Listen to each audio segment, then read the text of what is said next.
everyone, welcome to the Comic Game Movie Show. Seth is here, and today I'm introducing something new. I'm going to call this Action Classics. Now, because we ran out of animes for the week. well, no, it's just yes. But no, there's just so much. There's so many action movies in the past that and some of these movies won't be as far back, but I will go far back for quite a few of them. And there's so many action movies that don't get recognition, or action movies that people haven't even heard of before. And I want to bring a light to some of those action movies. So today, I am here to bring attention to one action movie, one of Robert Rodriguez's. Not first movies, but it's definitely one of his more popular movies. Rodriguez is the guy that made Machete. Machete, many other things. I think he did some stuff. From Dusk Till Dawn. Till Dusk Till Dawn, Planet Terror. Some of the most weirdest shit you've ever seen. Quentin Tarantino's best friend. Pretty much, he's Quentin Tarantino's butt buddy.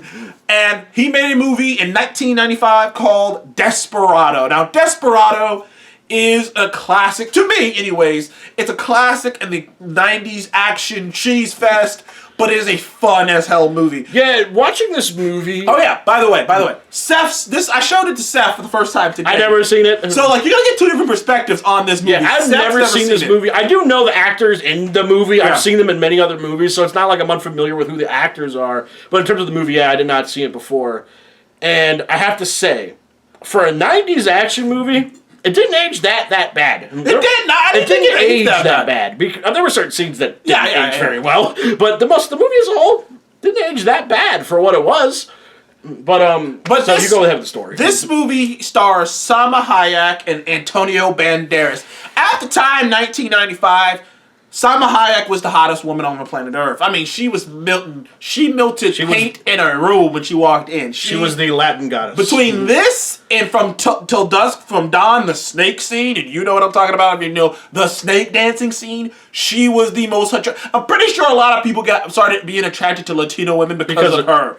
And Antonio Banderas was the hottest man on the planet. Now, I'm not saying that as me saying that. No. He was on the cover of Hottest Man Alive. No. I'm not metaphorically saying he was the hottest man alive. I'm saying he was on the cover. Antonio Banderas was just popping on the scene. He had done Zorro. He was... And this movie really established him as an action star. That he could actually do this action thing. Yep. And putting these two together in a movie alone just melts the freaking tape. You got the women who love him, and you got the dudes that love her, so it just... But the story is a simple one. It's a revenge tale. Antonio Banderas' character is a I always say that. Mariachi, and he got done wrong. His lover got killed a long time ago. His wife got killed by cartels, and now he's out for blood. He's out for blood for the person who he deems responsible for it, and he will kill everyone. Anyone in his way just to get to him. Now think about this movie. The movie is This is actually tamed Robert Rodriguez. If you've seen any of the Machete movies or Planet Terror or Spy Kids, don't get me wrong. There's still a lot of blood. There's still a lot of that stuff, but it's a way tamer. It's a lot tamer, and it has some of the traits. It has some of the classic traits. It has Cheech. And if you know who Cheech is from Cheech and Chong, Cheech is in this. He's in a lot of Mexican things. It has Cheech in it. It has Danny Trejo in it. And if you've seen Robert Rodriguez, he loves having both of those actors in his movies. And he's also had Quentin Tarantino in his movies as well. And you see him in this one. He tells a pretty funny story. So there are some classic characters who Robert Rodriguez. You will see a lot of Robert Rodriguez is things that will become well known for him in this movie. But the best part about this movie is by far the action. The action is over the top, bombastic, fun, but somehow smart, and in some weird way. Honestly, it is smart. I think this movie was doing loading before it was cool. Before it was cool. Because granted, he shoots that sawed-off shotgun way too much. I count it. But he reloads his pistols a lot. But he's always runs out of ammo a lot. He runs out of ammo a lot. He constantly has to reload. They constantly remind you that he's not invincible. He's constantly getting hurt. So this movie did make a main protagonist that is vulnerable. He's a bad motherfucker, but he is vulnerable, and it's very funny too. It is pretty funny. It's pretty funny. There was this scene where the chick was walking out of her bookstore, and she was walking across the street. These two cars hit each other while staring at her like, like deers in headlights, and she looked behind laughing, and me and Sean were like, "Yep, that probably happened to us too." And there's also a scene. There's a funny scene with Quentin Tarantino where he told this tale. That was pretty funny. This tale about a dude. Basically, I'm not gonna tell the whole thing because it'll take a couple minutes. But basically, it was about a dude who who was pissing in a mug, but basically his buddies made a bet that the bartender wouldn't get mad at him.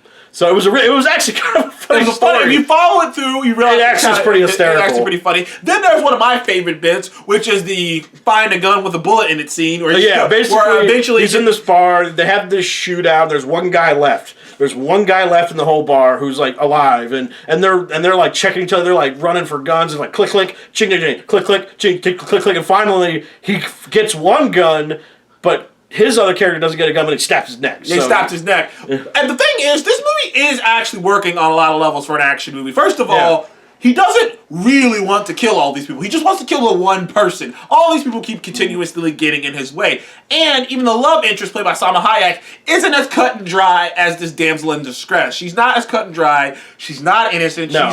She's not even innocent because they're what? Well, is that a spoiler, do you think? Well, this movie came out 1995. This movie came out 25 years ago. Yeah. So Go ahead. Basically, the cartel is using a lot of, and it's not just her, it's the whole town, they're using them as basically drug storage. Yeah, pretty much. And she's one of the people who's been storing her drugs there, which is weird because Antonio Banderas' character asks her, "Hey, does anyone read books in here?" And she's like, "No, no one really reads books in here." So it makes you think, how the hell is she paying for all this? And then they answer that question. It's like, oh, she's taking money from the drug cartels. She's taking money from the drug cartels. And hot as fuck. Sorry. I'm sorry. It's a reaction. Yeah, Seth was having a hard time watching this movie. Salma Hayek is like, well, she's still a beautiful woman. She's at her age. Even at her age, she's a beautiful woman. She's got to be about 50. Almost at 50. She has to be. But she's still a gorgeous woman. She's still a gorgeous woman. Still a gorgeous woman. But at that time, boy. But the thing is, I love the fact that she isn't innocent. And even the main bad guy of the movie, he's cliche. He's cliche, but he does pretty good. Because he was in the movie, I can't remember his name, or his real name. But he was in Clear and Present Danger, again, as a cartel helper, so, But he was actually really good in that movie, too. I've seen him before. Speaking of a ton of movies, Danny Trejo shows up in the movie. Oh, yeah. And honestly, this doesn't even talk. This is the worst part of this particular movie. Danny Trejo shows up as this knife-throwing guy. Obviously. Like, it's some over-the-top shit, and there's a lot of over-the-top things in it. We'll get to the limitless rocket launcher in a second. But Danny Trejo got wasted. He had these knives. He had these knives with these crosses on it. And it was like, you know what? As over-the-top as it was actually pretty cool. Yeah. He was killing all these people with these knives, and he gets killed. He doesn't say anything. He doesn't really do anything, and he gets killed. Yeah. You're thinking in your mind when you first see him show up, you're thinking, oh, he's going to confront him. There's going to be this epic confrontation. I thought it was going to be basically... Like remember Roadhouse? How he fought that one dude who worked for the other dude before he killed the main bad guy. Yeah. That's what I thought it was gonna be. I thought he was gonna be basically the second to last boss in a game, but. Oh well. That's not how that went down. That's not how that went down. But that would have been cool. But still, he looked cool. But that was kind of a sad thing about the movie. Is he didn't get more time to shine. But the big twist of the movie, before I get into some other things, is that. He's looking for a guy. There's that the Murachi is looking for a guy named Bucho. And Bucho isn't their real name. It's just kind of a moniker, I guess like a nickname. A nickname. And Bucho is his brother. It's revealed at the end of the movie that Bucho is his brother, and it became this thing where. At first, he didn't want to do it. Yeah, he didn't want to do it. But then eventually he ended up having to do it. But the thing is, it kind of highlights something in the movie, which I said, like I said, the movie's actually working on a lot better than people would think it would. Yeah. Because in fact, he doesn't like you see him imagining this what Bucho looks like, and he imagines he's this white guy in a suit and tux and everything. Mm-hmm. And the thing is, his brother in like a white. Because he's had a couple. Funny enough, he had a couple dreams in the beginning of the part of the movie about Bucho. And he didn't look anything like him. In fact, he was imagining what he looked like. Because when he's vilifying him in his own mind, he's just like, you might look like this, you might look like this. But it turns out it was his own damn brother. It was his own older brother. And I even like the way the older brother handled that. In a lot of movies, the villain would have been like, how could you? And just shoot. You ain't my brother anymore, or something like that. No. He does not. No, he actually gives his brother a hug before he puts a gun at him. A hug. In fact, he wasn't even going to kill him. Yeah, he wasn't even going to kill him. He wanted to kill the chick because he wanted to punish him. Well, he wanted to punish him for what he did because he wasn't even mad about him killing those men. He was mad because there's this other subplot in the background about him having to deal with Colombians. Yeah, and so. And by the way, Machete. Danny's character was one of the Colombian, I guess, spies or whatever. No, they sent him there to help them out deal with this thing, but they just didn't tell him what he looked like. So when he died, there's actually a funny scene where they drag his body and they think it's him. They think it's Machete. Mariachi. Yeah. They thought it was the mariachi, and then and the guy's like, "Hey man, what does he look like?" So my guys don't get confused. Okay, tattoo on his chest, knives with Yeah, you know what? We'll let you know if we find him. Click, and then he's like, "Fuck!" It was so funny because it was like, "Damn, that's one." Well, and I think even he, at the end of the day, was like, "Man, I'm gonna get killed for this one." Yeah, he's gonna die no matter what near the end. But let's get to the epic fight at the end. He's getting to the end. They're about to have their fight. He finally makes a decision to, stand his ground against his brother, and he makes this decision because him and Salma Hayek character, obviously they become lovers. They have an epic, old school 90s sex scene. And if you've seen any old school 90s action movies with a sex scene in it, it's fucking slow motion. A lot of kissing of body parts. A lot of kissing, like the camera, like random fucking. It'll be fine. Random candles in the background. Random candles. They're like, basically, I guess how every woman thinks the first time having sex. Like jazz music playing in the background. Like that is old school 90s sex scenes, it's man. Fantasy. It's old school 90s, like old school jazz music playing in the background. They had that. So they became, obviously they care for each other. And it becomes abundantly clear that even if she runs away, Bucho's going to come after her because he knows she knows too much and she screwed him over. So either way, Bucho's going to send people to kill her. Yep. So he's like, I have to stand my ground, I have to take care of Bucho, or she's going to die. Pretty much. So he calls in his friends. You see the friends early on in the movie. Yeah, they were part of his band, his mariachi band. They're part of his mariachi band. Apparently something happened to all of them to make them stop. They go, we're going to kill fucking cartel members. Mm-hmm. And his friends show up. They got guitars too, but their guitars aren't like his guitar. His guitar, he has a guitar case that's full of guns, which, by the way, when I was a kid, the guitar case full of guns just sounded like the most cool, badass thing I had ever heard. It's like the violin with the sniper rifle. It's like literally a guitar case full. Think about this. 12-year-old me, 11-year-old me, a guitar case full of guns? Tell me more. And the other two band members have guns as well, but one band member has 2 guitar cases. And when you first see them, it's like, oh yeah, but bring your guitars too. And we're thinking, it's an armory just like his. Yeah. No. No, one of them has 2 of them, and they're basically M16s or AKs inside the case. Yeah, inside the case, which is real, by the way. Which is a real thing. They really put gun in the cases.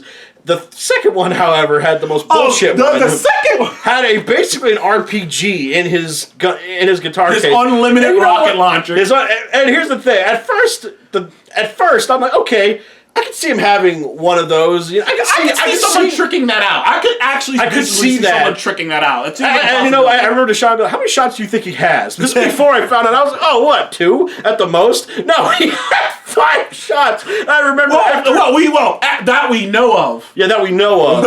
Who knows how many were in there? But there was a funny thing. We were watching the movie, and he fired off his second round. I'm like, oh, that's it. He's out of it. And just as I said that, he fired a third one. Deshaun's dying in the couch over there, and I'm just. It was the timing. The timing was perfect. People Seth literally went, wait, he got a third shot? Well, that better be it. And immediately when he said that, he just went poof. Like he went click clack. What the fuck?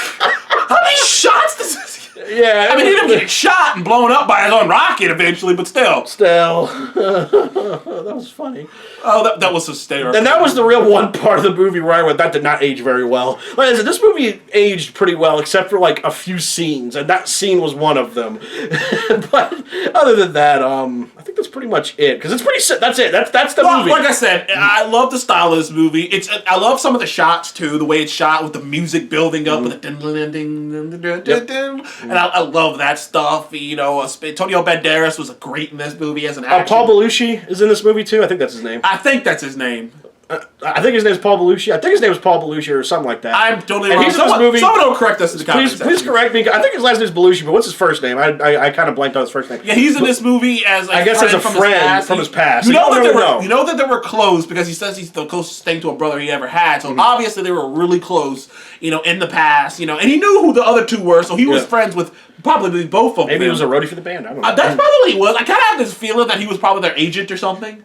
Probably their band manager. Yeah, their band manager. I guess. We don't really know. They keep a lot mystery, Like, you don't even actually see what happened with this Which was actually kind of nice, because it was like, they don't spoon feed you everything. They give you what you need, and they kind of fill in, and you can kind of fill in the gaps for yourself. Best part, like I say, this movie to me is the epitome of 90s action. It was done right. It really impacted me when I was a kid. It really impacted me. This was my favorite. This was one of my favorite action movies for a very long time. Antonio Banderas was a badass. I already knew he was a badass because of Zorro, but then I saw this and I was like, oh, now he's even more of a badass.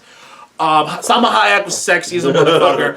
The main villain wasn't the best villain I've ever seen, but he wasn't cheesy. But he wasn't annoying. He wasn't cheesy either. He wasn't annoying, and he wasn't like, oh my god, and just kill him already. My personal opinion. This is just my personal opinion. The shootout in the bar was one of my favorite action scenes of all time. I don't know why. It's just because it's so fun. It's so over the top. And there's just so much fun and humor and vibrantness going with it. Because most of the time, you can be cold. Action could be cold, like John Wick. I love John Wick, but it's just cold. It's just headshot. It's tactical, headshot, blah, blah, blah, blah. This was fun and jumpy and beer all over the place and run out of bullets and coming across the table. I love that action sequences. I give Desperados, as a movie, it's a 7 out of 10. As an action movie, it's an 8.5. It's one of my favorite action movies. I love this. I have to give, I'm going to give 2 different scores as well. I'm going to age factor, how well did it age, and how good was the movie overall. Age factor, I give it an 8. Solid 8. It aged very well. Look, it's not perfect, but it aged very well. As movie quality goes, I give it an 8.5. I love this movie. There was really nothing about this movie I hated. Almost really nothing. But like I said, there were cheesy moments where I was like, ugh. There are other movies, and then there's other times where I was like, oh, that's not really makes much sense. But that just comes with the territory. Yeah, it's a 1995 action It's a 1995 action movie. So like I give it an 8.5 movie-wise, and I give it a solid 8 in terms of age quality. It aged very well for what it was. But anyway, Sean, what movie are we watching next week? We will be watching Equilibrium. All right, so guys, so next week, look out for that movie. We're going to be watching next weekend. I've actually seen Equilibrium before, but it's been a long time. It was like I think we were in high school last time I saw it. So it's been a handful of years. It's been a handful of years since we've seen it. The only thing I really know is Sean Bean's in it, Christian Bale's in it. Younger Christian Bale. This is a movie that made me know he could actually do action, because up for that point, he really just did drama and, So we will watch Equilibrium next week, and then you know what? For as long as this runs, we're gonna do it every week. So it's not gonna be every day. Now, by the way, I might as well say this now. I'm gonna do another classic. I'm gonna call it horror classics.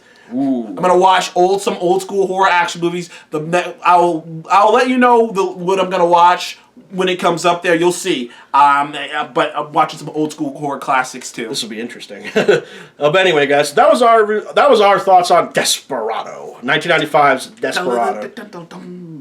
All right, Mariachi, calm down. I wish. I know, right? They could play pretty well. I love that shit, man. So anyway, guys, that was our opinion on Desperado. If you've seen the movie, what did you think about it? Did you like it? Did you hate it? Do you agree with our opinion? Do you not agree with our opinion? Put it in the comments below. We'd love to see your feedback. And thank you for joining us on Come Get Movie Show. Please remember to like, comment, and subscribe. You want to see more of us in the future, and we shall see you on the next one. Goodbye.